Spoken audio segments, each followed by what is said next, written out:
નમસ્કાર, આમ જોઈ રહ્યા છો નેશન પ્લસ ન્યૂઝ. હું છું આપની સાથે હેતુ વગર.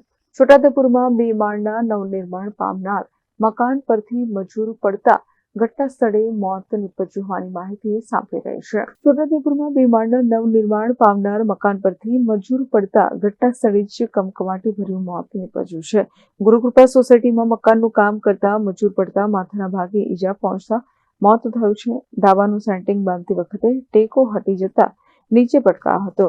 ત્યારે મૃત્યુ પામનાર મજૂર છોટાઉદેપુર તાલુકાના મોટી કનાસ ગામનું હોવાનું સામે આવ્યું છે. બનાવને લઈને છોટાઉદેપુર પોલીસ ઘટના સ્થળે પહોંચી છે. ત્યારે મૃતદેહનો કબજો મેળવી પીએમ અર્થી સિવિલ હોસ્પિટલ ખાતે ખસેડવામાં આવ્યો છે. અને સેન્ટરિંગનું કામ કરતલા અમે ઉપર સેલિપ પર હતા અને આ બીજા માળે ટેકા ટાઈટ કરતલો. ટેકો છટકી એટલે ડાયરેક્ટ દાદરના ગાડા નીચે પડી ગયેલો. અમને ખબર ન હતો નીચે રેતીનું કામ કરતલા એ જાણ કરી અમને.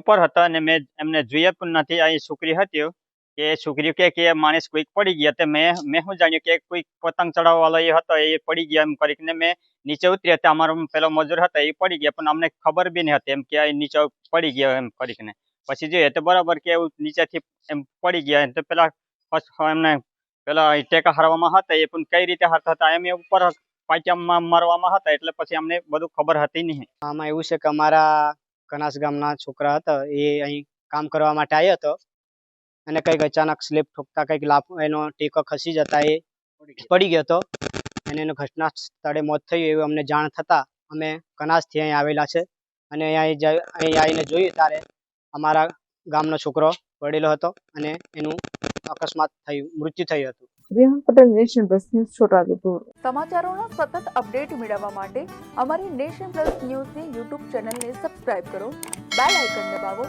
અને જોડાયેલા રહો ફેસબુક, ઇન્સ્ટાગ્રામ અને ટ્વિટર પર.